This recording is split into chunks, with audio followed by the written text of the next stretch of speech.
estamos? En las 7 P's del discipulado, y hoy nos toca ver la última P. La última P es preeminencia. Gloria al Señor. Y quiero pedirles que vayamos a Lucas 19:28. Gracias, Señor, por tu palabra. Aleluya. Lucas 19:28. Aleluya. Gloria al Señor. Vamos a leer ahí juntos con muy buena dicción y con un muy buen razonamiento. Gloria al Señor. Dice Lucas 19:28. Lucas capítulo 19, verso 28. Dice: dicho esto, iba adelante subiendo a Jerusalén. Y aconteció que llegando cerca de Betfagé y de Betania, al monte que se llama de los Olivos, envió 2 de sus discípulos diciendo: id a la aldea del frente, y al entrar en ella hallaréis a un pollino matado, en el cual ningún hombre ha montado jamás. Desatadlo y traedlo. Y si alguien os preguntare: ¿por qué lo desatáis?, le responderéis así: porque el Señor lo necesita. Fueron los que habían sido enviados y hallaron como les dijo. Y cuando desataban el pollino, sus dueños les dijeron: ¿por qué desatáis el pollino? Ellos dijeron: porque el Señor lo necesita. Y lo trajeron a Jesús, y habiendo echado sus mantos sobre el pollino, subieron a Jesús encima, y a su paso tendían sus mantos por el camino. Cuando llegaron cerca de la bajada del monte de los Olivos, toda la multitud de los discípulos, gozándose, comenzó a alabar a Dios a grandes voces por todas las maravillas que habían visto, diciendo: bendito el Rey que viene en el nombre del Señor, paz en el cielo y gloria en las alturas. Entonces algunos de los fariseos de entre la multitud le dijeron: Maestro, reprende a tus discípulos. Él respondiendo les dijo: os digo que si estos callaran, las piedras hablarían. Aleluya. Muy bien. Finalmente, hermanos, después de un mes, casi 2 meses de haber empezado a estudiar las 7 P's del discipulado, finalmente llegó a Jerusalén. Y cuando el Señor entró, las cosas se dieron como los discípulos esperaban que se dieran. Las cosas se dieron como los discípulos creían que se iban a dar. Ellos sabían: Jesús, la Biblia dice que cuando llegó el tiempo de que tenía que ser recibido arriba en gloria, miró hacia Jerusalén y empezó a caminar desde entonces en ese rumbo, con el propósito de ir a encontrarse con la muerte, con el propósito de ir a encontrarse con su crucifixión. Él sabía eso, y los discípulos decían: se llegó el día de que tiene que ser entronizado rey. Y cuando se dan las cosas de esta manera, ellos dicen: ya sucedió lo que nosotros estábamos esperando. La gente dice que la gente se volcó en alabanza. Y algunos tendían sus mantos, otros sus túnicas. Y los que no llevaban manto y túnica cortaban ramas y las tendían en el camino para que pasara él como un rey sobre un camino alfombrado de mantos, de túnicas y de ramas, lleno de honores, porque eso era lo que gritaban: Hosana en las alturas, bendito el que viene en el nombre del Señor. Hermanos, y tenderle mantos, túnicas y ramas representaba que él era un rey. Lo que estaba pasando ahí era el cumplimiento de una profecía que se estaba cumpliendo al pie de la letra. Por eso el Señor dijo: si estos se callan, las piedras hablarían. Los celosos, líderes religiosos en ese tiempo, a ellos ni quien los pelara cuando se movían entre la gente. Y a nuestro Señor Jesucristo, en esta entrada a Jerusalén, le cantan, le gritan, le tienden mantos, le tienden ramas. Y aquellos se sienten celosos, dicen: oye, pues ¿qué no oyes estos muchachos cómo hablan de ti? El Señor les dijo: si yo callo a estos, las piedras hablarían. Mateo 21:4. Mateo capítulo 21,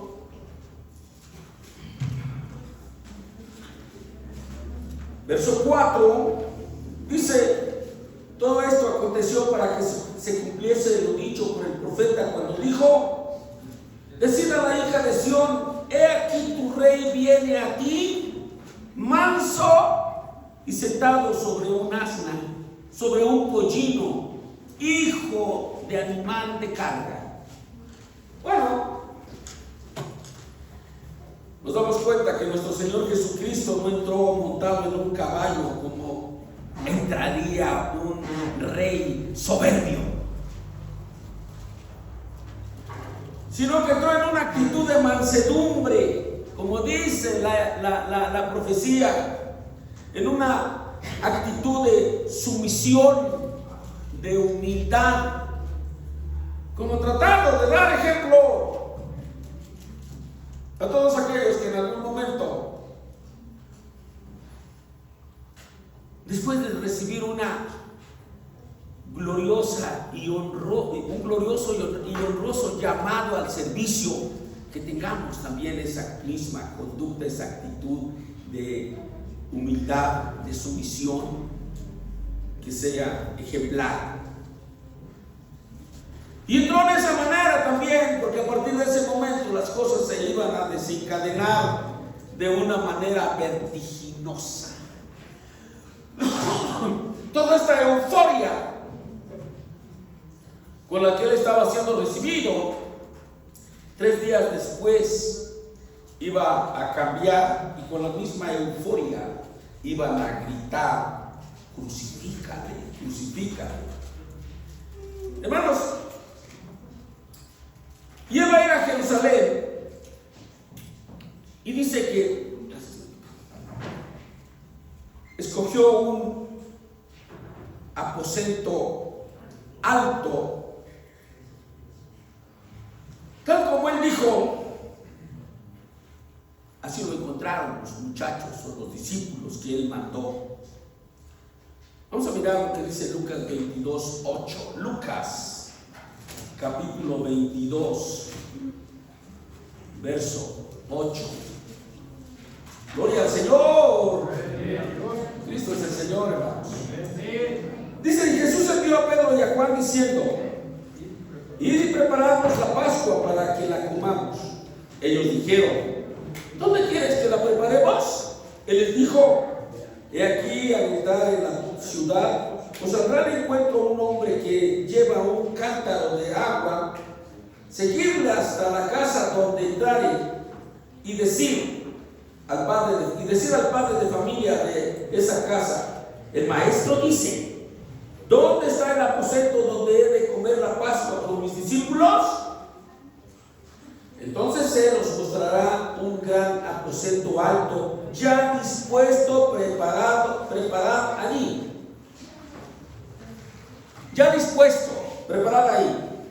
Fueron pues y hallaron como les había dicho, y prepararon la Pascua. Cuando era la hora, se sentó a la mesa, y con él los apóstoles, y les dijo: cuánto he deseado comer con vosotros esta Pascua antes que padezca. Pues os digo que no la comeré más hasta que se cumpla en el reino de Dios. Y habiendo tomado el pan, dio gracias y dijo: tomad esto y repartidlo entre vosotros. Bueno, ahí ya va a servir la Pascua y después a establecer la cena del Señor. Pero dice que todo, hermano, sin que él lo moviera y lo manejara, ya estaba dispuesto. Y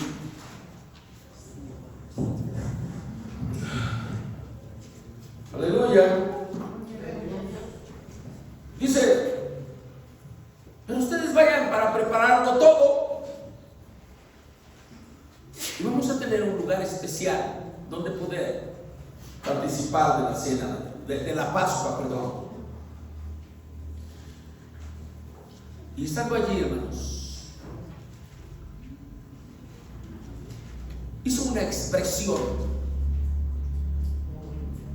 que salió desde su corazón, diciendo: cuánto he deseado este momento de poder participar esta Pascua con ustedes. Y después de allí, nadie sabe qué es lo que va a avecinarse, o qué es lo que se avecina, o lo que se acerca, pero él sí lo sabe. Y dice que salen al huerto del Getsemaní, y ahí empieza a orar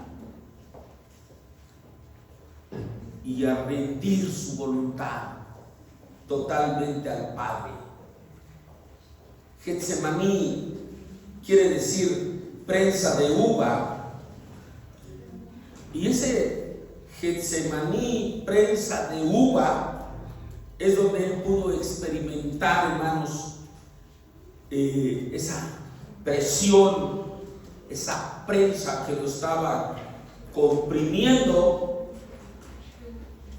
Y prensa de uva comprime su propia vida, y así apretando y apretando, él empezó a orar, y dice que empezó a escurrir de él, porque la presión era extrema.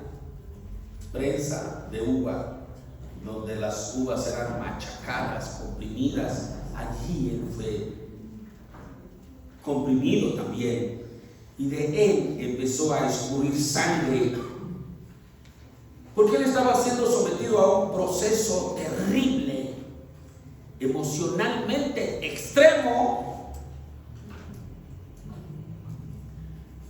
pero también tiene una conciencia muy clara, que es bueno que todo discípulo la podamos concebir.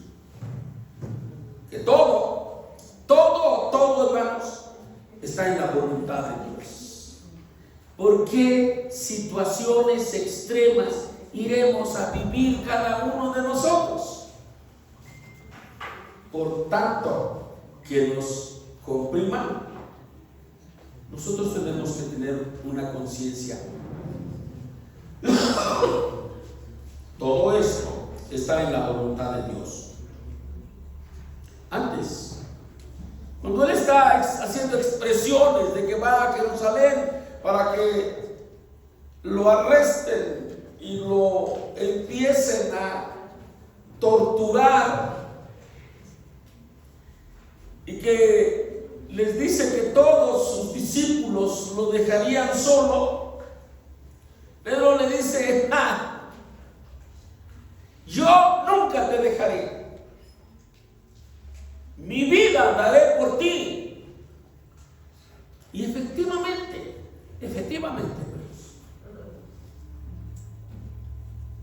cuando se llega el momento, Pedro saca su espada, y la Biblia dice que todos los apóstoles traían espadas bajo sus ropas. Me los quiero imaginar así, todos sabiendo: hoy vamos a entronizar a nuestro rey, y si alguien se opone, me lo echamos. Pedro sacó su espada, y los demás también traían espadas bajo sus ropas, porque ellos estaban pensando en luchar por su rey, pero también estaban pensando en un reinado natural, humano, en una conquista temporal. Pero el Señor no estaba pensando como ellos estaban pensando. El problema es que ellos no entendían lo que había en el corazón del Señor. ¿Cuál era el reino por el que el Señor iba? ¿Y cuál era el reino que ellos se habían imaginado en su corazón? En relación a lo que Dios tenía en su corazón, ellos estaban como ciegos a lo que estaba en el corazón del Señor. Sin embargo, todo estaba preparado para que en su momento, en su tiempo, Dios les abriera los sentidos, y que una vez sus sentidos abiertos, ellos pudieran entender todo lo que Él ya les había dicho. Y entonces ellos entraron en esa relación con Dios. Pero eso sucedió hasta mucho después. Empezaron a pensar, a sentir, a visualizar lo que había en el corazón de Dios. Pero sucedió despuesísimo. Entonces Pedro estaba pensando: voy a dar mi vida por mi maestro, pero la voy a dar cara. Me voy a llevar a 2, 3 o más antes de que me maten. Pedro tenía otra visión. Cristo tenía otra visión. Seguramente todos los demás apóstoles, que dice la Biblia que también llevaban espadas bajo sus ropas, tenían la misma visión de Pedro. Y como Pedro estaba dispuesto a matar por su maestro, ellos también estaban con la misma disposición. Y seguramente dijeron: voy a morir matando, llevándome a 2, 3 por delante. Eso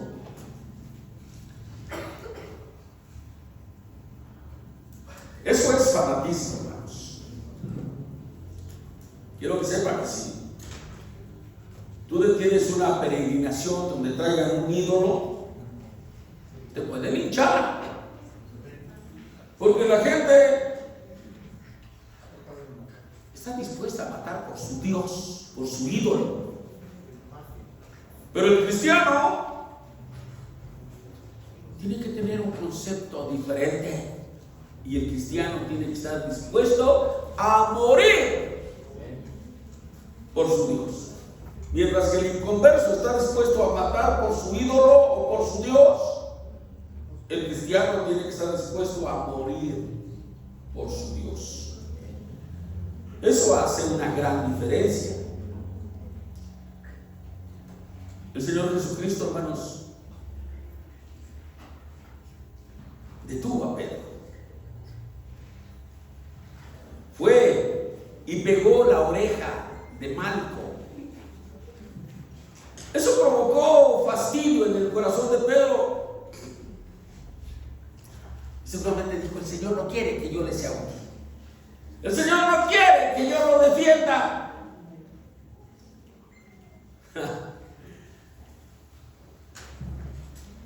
Algunos a lo mejor osan defender, creen que pueden defender a Dios. Es Dios el que nos puede defender a nosotros. La gente quiere defender a sus ídolos. No se los toques, no se los maltrates, ni se los tires, ni hables mal de ellos, porque ellos están dispuestos a matar por su Dios, por su ídolo. Pero nosotros no tenemos necesidad de defender a nuestro Dios, porque Él es el que nos tiene que defender a nosotros. Pero dice: yo ya le mostré al Señor que estoy dispuesto a matar, o si fuera preciso o necesario, a dar mi vida por Él. Para eso me traje mi espada. Para eso traigo mi espada. Y el golpe que Pedro tiró, hermanos, fue un golpe a matar. Ya para volarle la oreja. Creo que quería volarle el cuello. Pero resulta que al Señor que él quería defender, lo detiene, le dice: guarda tu espada. Seguramente fue y tomó la oreja negra allá de falta de oxígeno de Malco y se la puso, le quitó el dolor, lo sanó, hizo un milagro favorable a su enemigo. Y luego seguramente les dijo: ahora sí, llévenme. Pedro, muy sentido y resentido, lo sigue a distancia. Aleluya. Gloria al Señor. Aleluya.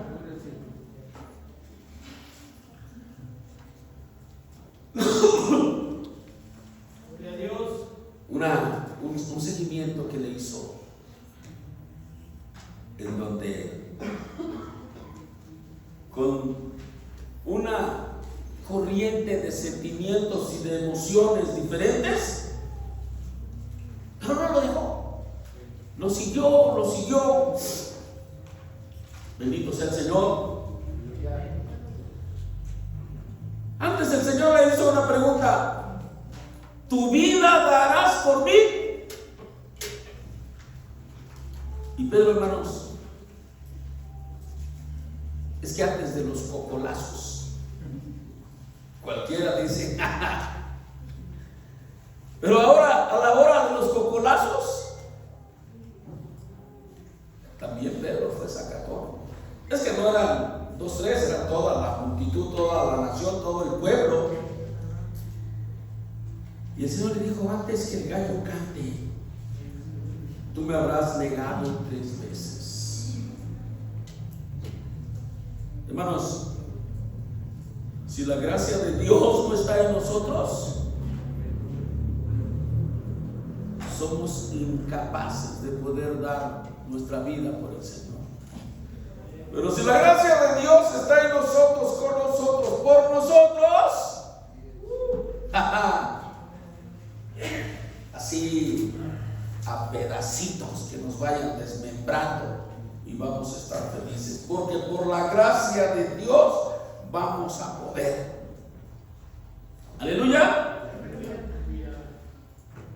Marcos 14, 26. Marcos 14, 26. Aleluya.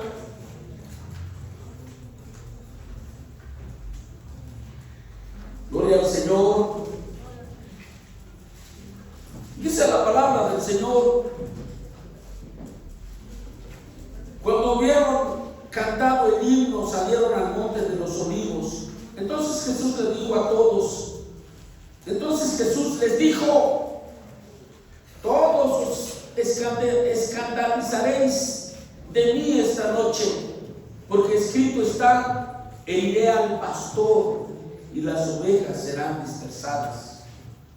Pero después que haya resucitado, iré delante de vosotros a Galilea.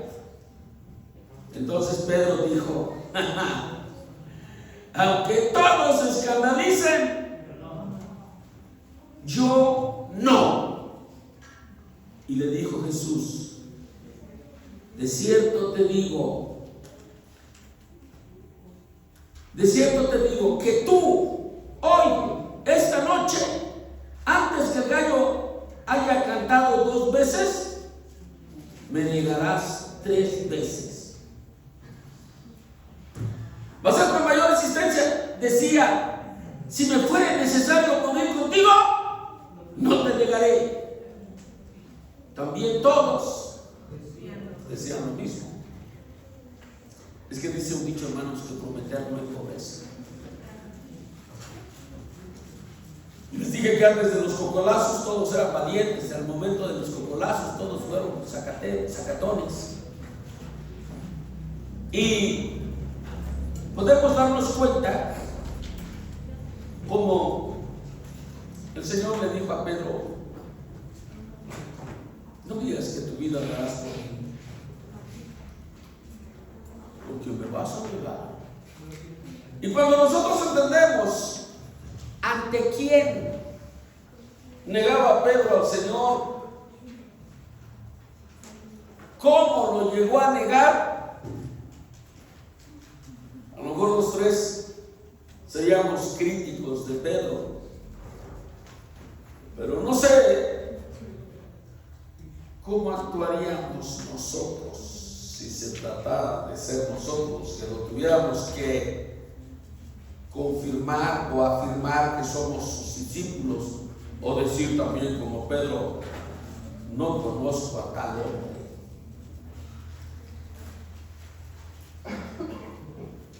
De tal manera que no se valdría que hiciéramos juicio sobre Pedro y digamos: ¿qué Pedro? ¿Qué Pedro? ¿Y sabe cuántos Pedros hay aquí? Hermano, Dios tenía un gallo predestinado, que tal vez la razón de la vida de ese gallo era que cantara 2 veces, con el propósito de que todo el mundo supiera que el control lo tiene Dios, y que aunque él estaba siendo juzgado y tenía sus enemigos en contra suya, y no cualquier enemigo, se había juntado toda la casta religiosa. Imagínense que se habían juntado los testigos de Jehová, los de la luz del mundo, los mormones. ¿Y qué otros hay por ahí? Los Munis, los Hare Krishna, los que entre ellos no se llevan, pero dijeron: vamos a convertirnos en amigos para ir en contra de él. Dice que todos estaban en contra suya. Y por si fuera poco, hasta había falsos testigos acusándolo. Estaba el sumo sacerdote, toda la casta sacerdotal, tenía a los fariseos, a los saduceos, a los herodianos, todos en su contra. y además a todo el pueblo, entre los cuales había muchos a los que había sanado. A todo el pueblo, entre los cuales había muchos a los que les dio de tragar, de comer. Había muchos a los que les había resucitado a un familiar, a ellos mismos. Hermanos, toda esa gente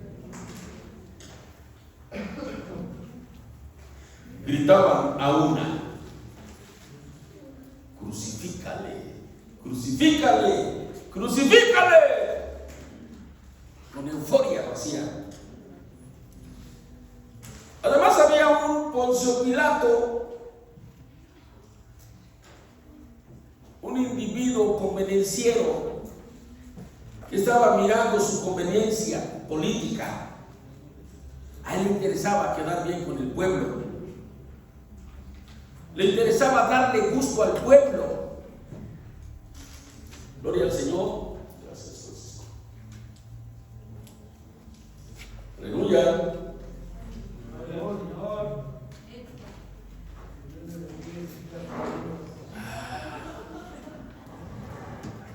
Bien. El propósito de Poncio Pilato, hermano, era quedar bien con el pueblo. Pero Poncio Pilato también estaba contra la espada y la pared. Quería quedar bien con el pueblo y crucificar al Señor Jesús. Pero su mujer, que una noche antes había tenido sueños de parte de Dios, le mandó una nota y le dijo: no tengas nada que ver con ese justo, porque hoy tuve sueños muy tétricos. Hermano, Poncio Pilato decidió decir: hagan lo que se les pegue la gana, y se los entregó. Y se lavó las manos como para decir: yo soy libre, limpio de la sangre de este justo. Pero lo mandó a crucificar. Se dio a la petición de los judíos. Hermano, en todo esto pareciera ser como que el diablo se salía con la suya. El diablo no sabía lo que le iba a pasar. Le mordió el calcañar a la simiente de la mujer. Como de una manera sorpresiva, cuando tú no sabes que te va a morder la serpiente, la víbora, y de repente te da la mordida y tú le dices, sorpresivamente le dices: ¡ay! Así. ¡Ah! El diablo le muerde el canón y el Señor le pisa la cabeza. Aleluya. Con su muerte. Esa herida mortal del diablo a el Hijo de Dios fue en su talón, y la herida del Hijo de Dios al diablo fue en su cabeza. Pero antes de que eso pasara, el diablo pensaba que se estaba saliendo con la suya. Pero cuando el diablo cree salirse con la suya, entonces la superioridad, la supremacía, y viene la última P, la preeminencia, es de Dios. Bendito sea nuestro Dios. Muchas veces el diablo cree que se está saliendo con la suya en tu vida, en tus crisis, en tus pruebas. Pero cuando el diablo cree que se sale con la suya, tú acuérdate, la preeminencia es de mi Dios. Amén. Y no alabes al diablo diciendo que tienes un gran problema. Alaba a nuestro Dios diciendo que tienes un gran Dios, que está sobre todos los problemas. Bendito sea nuestro Dios.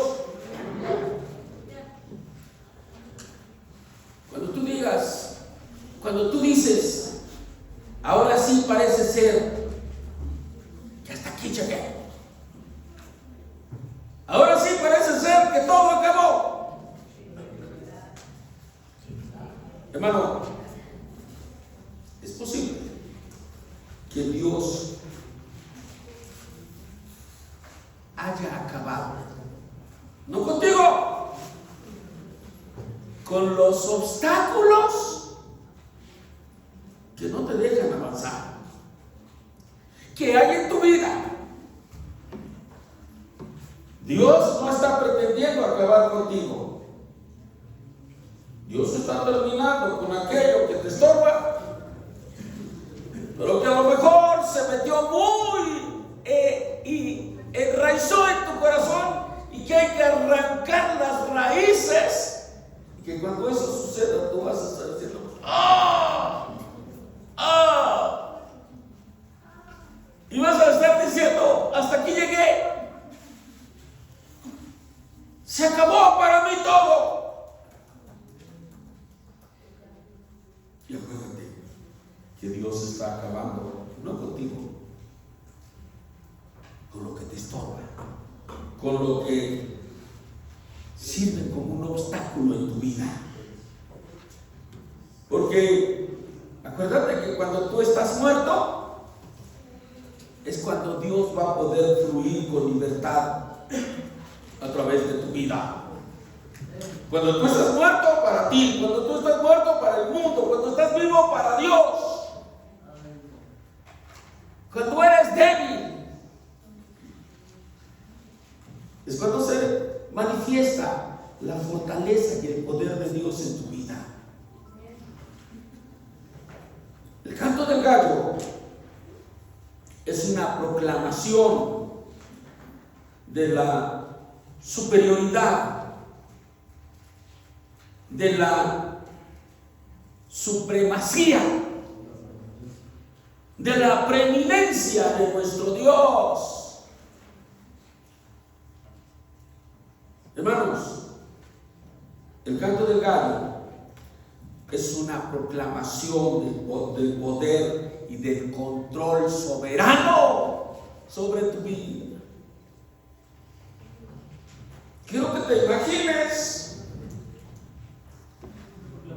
que estuvieras pensando tú y que estuviera pensando yo, que estuviéramos pensando nosotros, si nosotros llegamos hasta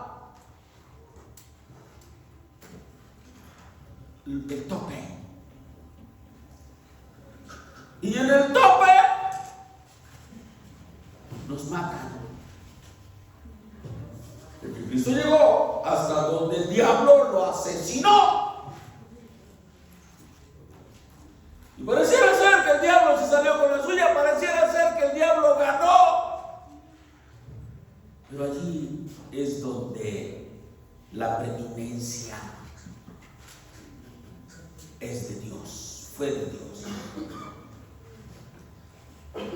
El diablo 3 días después seguía haciendo fiesta. Gané, gané, gané, gané.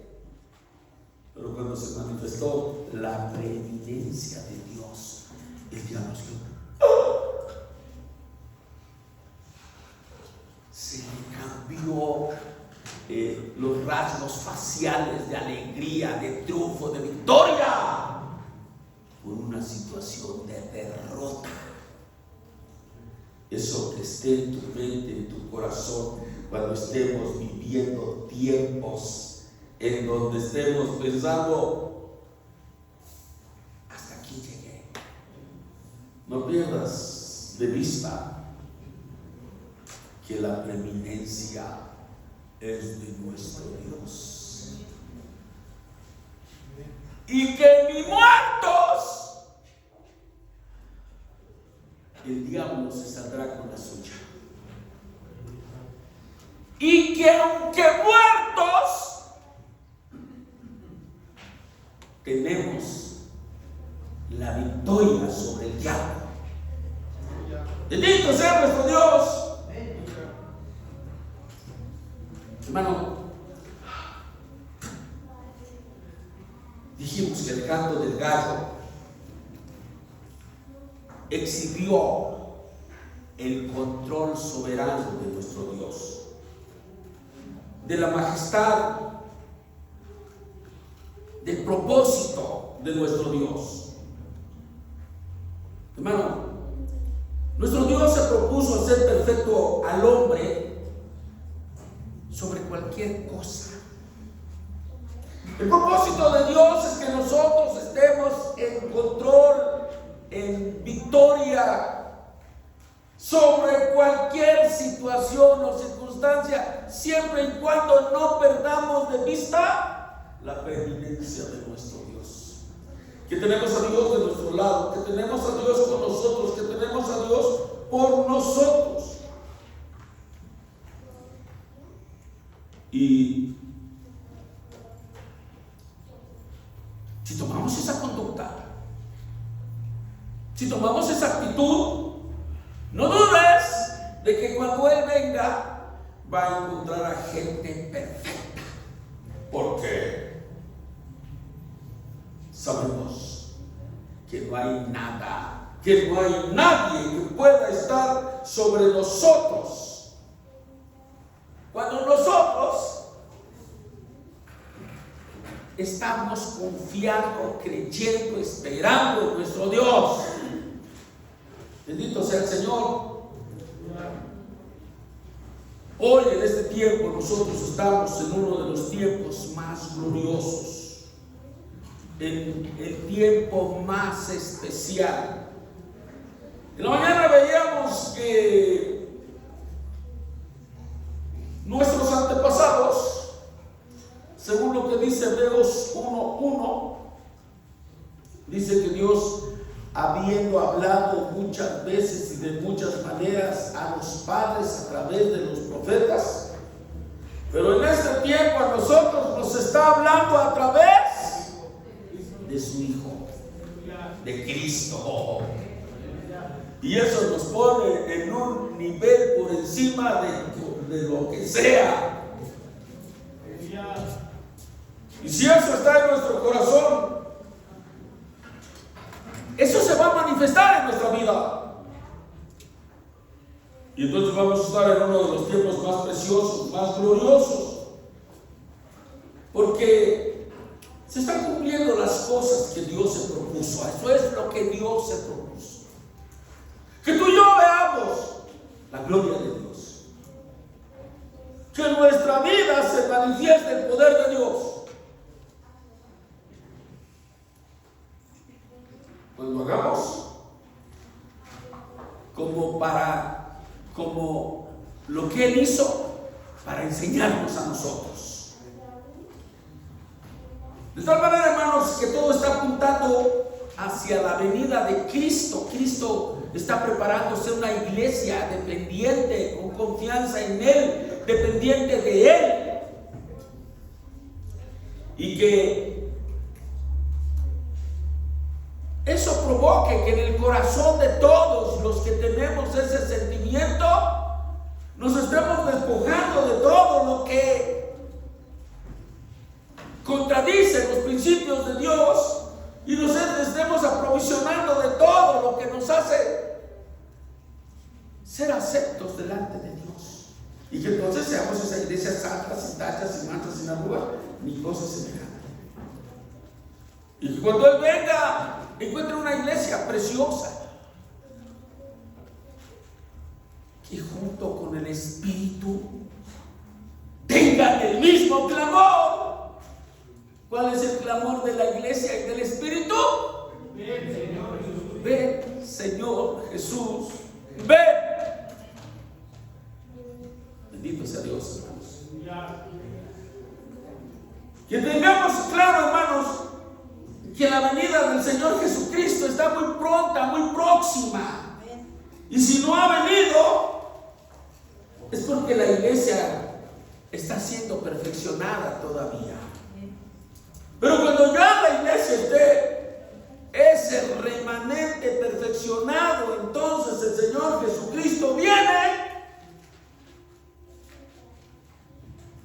Y que cuando Él venga tú digas: yo quiero estar entre los perfectos, para que cuando Él venga yo sea uno de los que se va con el Señor. Porque te quiero decir, contigo y sin ti,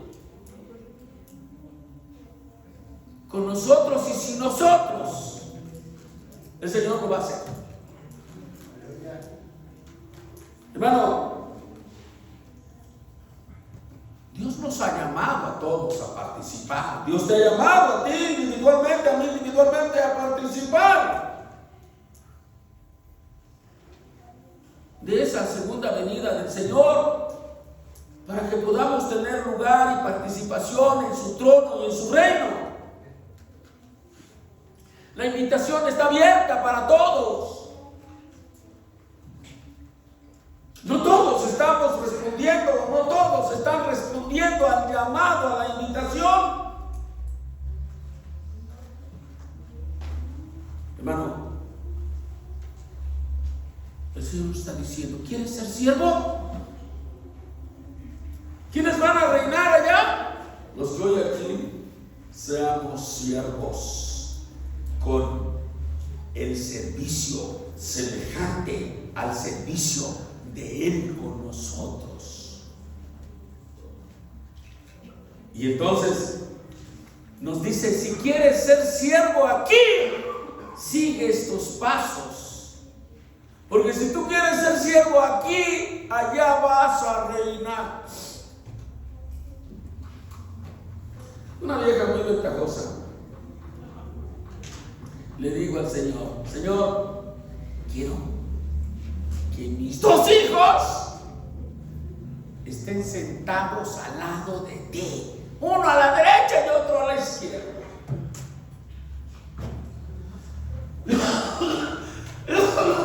Y el Señor les dijo: el que quiera reinar conmigo allá tiene que servir aquí. Te pregunto: ¿quieres reinar con el Señor allá por toda la eternidad? Sirve los últimos días que te quedan aquí, los últimos años. A lo mejor te quedan unos 700, 800. No llega a 800, 765 por 2 no llega a 800, llega a 730, creo. ¿Qué? A lo mejor te quedan 730 años, unos 2 añitos más. Esos últimos días, sírvele al Señor aquí. Dile: Señor, lo voy a tomar como mis horas extras. Pero estas horas extras les voy a sacar el máximo de fruto allá. Y te voy a servir a ti sirviéndole a todos tus hijos aquí. Y te voy a servir a ti siéndote fiel, siéndote obediente, siéndote santo. Y te voy a servir a ti amando a esta bola de no amables. Pero aunque no sean amables, yo los voy a amar. Hermano, tenemos un llamado muy precioso a estar en su trono y a reinar con Él. Es un llamado, es una invitación. ¿Quieres reinar allá? Sé siervo aquí. Y para que seas siervo aquí, sigue estos pasos que hemos estado aprendiendo de tomar la decisión, la determinación de servir al Señor, de caminar en dirección del Señor. La Biblia dice: cuando se llegó el tiempo en que Él tenía que ser glorificado arriba, ¿qué tenía que suceder abajo para que Él fuera glorificado arriba? Tenía que padecer, tenía que ser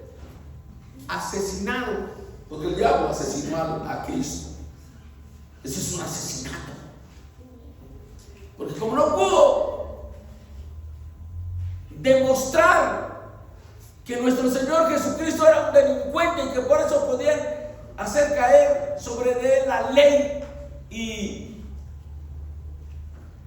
aplicarle la pena capital o la pena de muerte, contrataron testigos falsos y le hicieron sentir al pueblo una euforia negativa contra nuestro Señor Jesucristo. Aún aquellos a los que Él resucitó, que sanó, que les dio de comer, que los liberó de posesiones satánicas, estaban gritando también lo mismo: crucifícale, crucifícale y crucifícale. Hermano, toma la decisión de nuestro Cristo. Mira hacia Cristo y haz una mueca en tu rostro de Él. Decidir caminar pese a que tu vida esté en peligro. Toma esta decisión, toma esta determinación y persevera en ella. En esas maneras, con esos propósitos, con esos motivos, propósito de que pase lo que pase, tú le vas a hacer fiel a Dios. Hermano, y lo que va a pasar es que Dios te va a dar el cumplimiento de su plan. Dios te va a dar el que tú conozcas su plan, para que te sumes al plan de Dios y el plan de Dios se cumpla en tu vida. Y eso es que la voluntad de Dios se cumpla también en tu vida. ¿Qué es lo que tienes? ¿Qué es lo que tengo? ¿Qué es lo que tenemos que hacer? Tomar decisiones correctas. Tomar determinaciones firmes. Sí, nos vamos a encontrar con situaciones extremas. Lo que tengamos que enfrentar, nunca estaremos solos.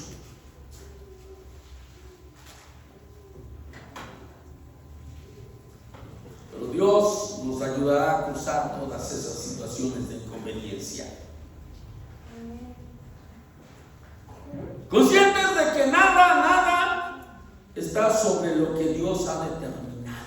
Nada está sobre nuestro Dios. Nuestro Dios está sobre todo. Yo decido, tú decides. Nosotros decidimos. Parece que estamos aprendiendo otras cosas. Caminar con Dios. Hermanos, en el momento que nosotros decidamos caminar con Dios, no va a haber nada que nos pueda detener. Porque cuando alguien decide caminar con Dios, tiene a Dios a su favor, tiene la gracia de Dios a su favor. Yo decido, tú decides, y Dios nos ayuda a cumplir lo que hemos determinado, lo que hemos decidido. Lo único que Dios quiere es mi disposición, la capacidad, la fuerza, nos la va a dar Dios. Aleluya. Y se va a cumplir en tu vida, en mi vida, lo que Dios ha determinado. Cuando Dios ha determinado algo, dice la Biblia, ¿quién le estorbará? Y Dios va a determinar en base a lo que tú decidas en tu corazón. determina darte la victoria. Y para que tengas la victoria van a venir situaciones difíciles. Pero la Biblia dice: ¿quién le estorbará a Dios para que su voluntad se cumpla en la vida de aquellos que han decidido caminar con Dios? ¿Quién podrá estorbar? Nada. Nadie. El diablo, con todas sus aportaciones que hace para estorbarte, lo único que está haciendo es contribuir a que la obra de Dios se cumpla en tu vida. Todos sus intentos para estorbarte, cuando tú has decidido caminar con Dios, todos los intentos que el diablo hace para detenerte, para estorbarte, hermano, Dios los va a derrotar.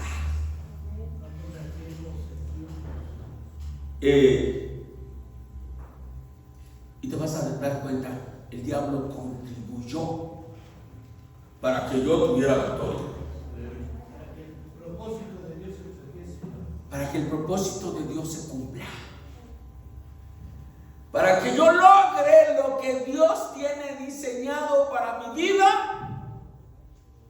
Cuando yo decidí caminar con Dios, Cristo hizo eso, hermanos. Sabía contra qué iba. Iba en contra de la muerte. La muerte venía para acá y él iba para allá. Y dijo: nada me va a detener, porque tomó decisión, porque determinó. Y llegó el momento en que se encontró con la muerte y ni la muerte lo detuvo. Y cuando él se encontró con la muerte y el diablo pensó que había ganado, la muerte de Cristo se convirtió en la derrota del diablo. Y posiblemente tú y yo muramos. Pero cuando hayamos muerto con la decisión y la determinación de nuestro Señor Jesucristo, nuestra muerte va a ser la derrota del diablo, porque a través de nuestra muerte vamos a poseer lo que el diablo tanto anheló y que no le fue concedido, y que el diablo quiere que tú no lo tengas, pero por causa de que mueres por Cristo vas a obtener lo que el tanto codició. ¿Qué codició el diablo? Ser como Dios. Dice que el diablo puso su corazón como un corazón de Dios.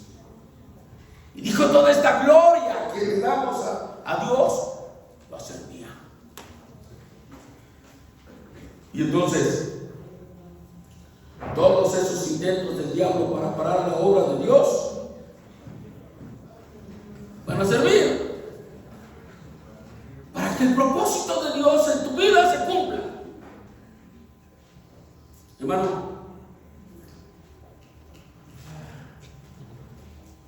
eso va a suceder con todo cristiano que tome la decisión, la determinación de caminar con Dios, de oír y obedecer lo que dice la palabra de Dios.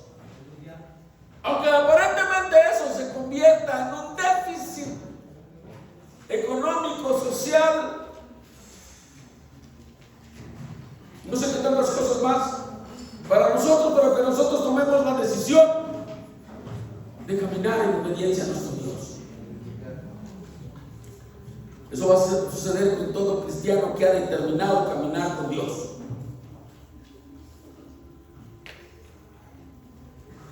Caminar en esa manera nos va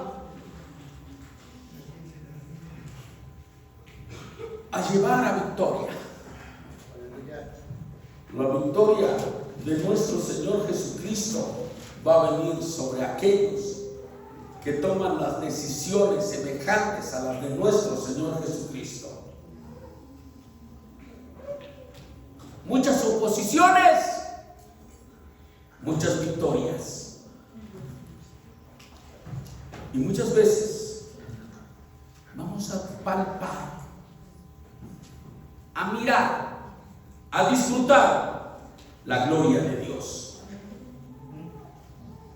Y que entonces podamos dar mucho fruto. Y que cuando estemos dando mucho fruto, se cumpla la voluntad de Dios en tu vida, en mi vida, en nuestra vida. El propósito de Dios en nuestra vida. ¿Cuál es la voluntad y cuál es el propósito de Dios? Que a través del fruto que nosotros demos, el nombre de Dios sea glorificado. Que eso esté en tu corazón. Jamás, en medio de tus crisis, te quejes de Dios. En medio de tus crisis, adora, alaba, exalta el nombre de tu Señor. Eso te va a dar que tus crisis sean motivos de que el propósito de Dios se cumpla en tu vida. ¿Cuál es el propósito de Dios? Que su nombre sea glorificado en medio de nuestras tribulaciones.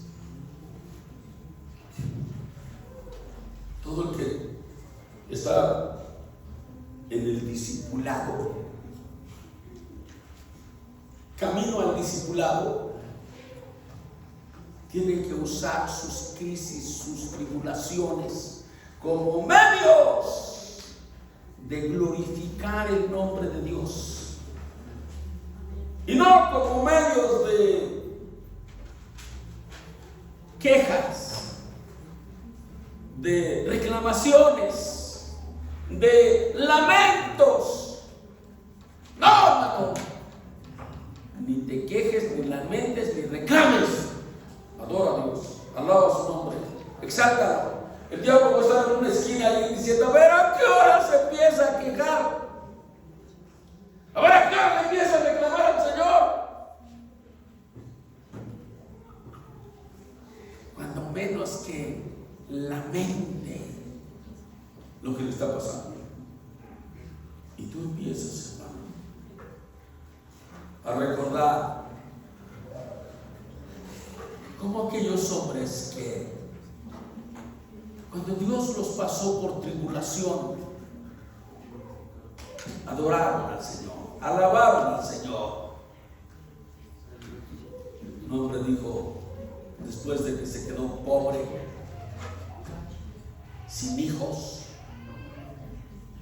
dijo: desnudo salí del vientre de mi madre, y desnudo volveré allá. Jehová dio y Jehová quitó. Sea el nombre de Jehová bendito. Hermano, esa conducta, esa actitud, esa decisión, esa determinación provocó que al final de la historia ese hombre recuperara lo doble de lo que Dios permitió, mandó, diseñó que le fuera quitado. Sí, el diablo se lo quitó porque Dios se lo permitió. Y el Señor. Y Job no dijo: Jehová dio y el diablo quitó. Job dijo: Jehová dio y Jehová quitó. Y aunque mandó a alguien para que me lo quitara, pero eso alguien me lo quitó porque él dijo: quítaselo. Un día un soldado le plantó un cachetadón a nuestro Señor Jesucristo. Y el Señor Jesucristo le dijo: ¿por qué me pegas? ¿En qué hice mal?